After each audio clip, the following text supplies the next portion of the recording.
Sir ऐका ना, मला माझे म्युच्युअल फंड्स विकायचे, थोडी पैशांची गरज आहे. परत मला आठवतंय मॅडम, 2-3 वर्षापूर्वी तुम्ही तुमचा सगळा पोर्टफोलिओ विकला होता. आता परत विकायचंय? हो सर, थोडी फायनान्शियल इमर्जन्सी आहे. पण माझी ती 30,000ची SIP आहे ना, ती मी चालूच ठेवणार आहे, ती नाही बंद करणार. हो बरोबर आहे, तुम्ही तुमची 30 रुपयाची SIP चालू ठेवणार हे बरोबर आहे.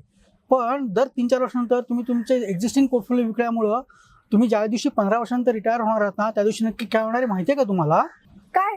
तेव्हा तुमचं फक्त वय वाढलं असेल, तुमचे पैसे नसतील वाढलेले. कारण तुम्ही ह्या त्या कारणाकरता दर काही कालावधीने तुमचे जुने युनिट्स विकताय आणि ते विकल्यामुळे तुमच्या पोर्टफोलिओला कंपाऊंडिंग इफेक्ट कधी येणारच नाहीये. म्हणून मी नेहमी सांगतो की जेव्हा तुम्ही तुमच्या रिटायरमेंट कॉर्पस डेव्हलप करण्याकरता SIP चालू करता, त्यावेळेस त्याच्याबरोबर तुमच्याकडे तुमचा इमर्जन्सी फंडचीही तुम्ही कुठे ना कुठेतरी व्यवस्था केली पाहिजे. आणि ही जर इमर्जन्सी फंडची व्यवस्था तुमच्याकडे नसेल तर तुम्ही तुमच्या रिक्वायर्ड रिटायरमेंट कॉर्पसपर्यंत कधीही पोहोचू शकणार नाही, हे नक्की. पटतंय ना? हो हो, पटलं. सही है.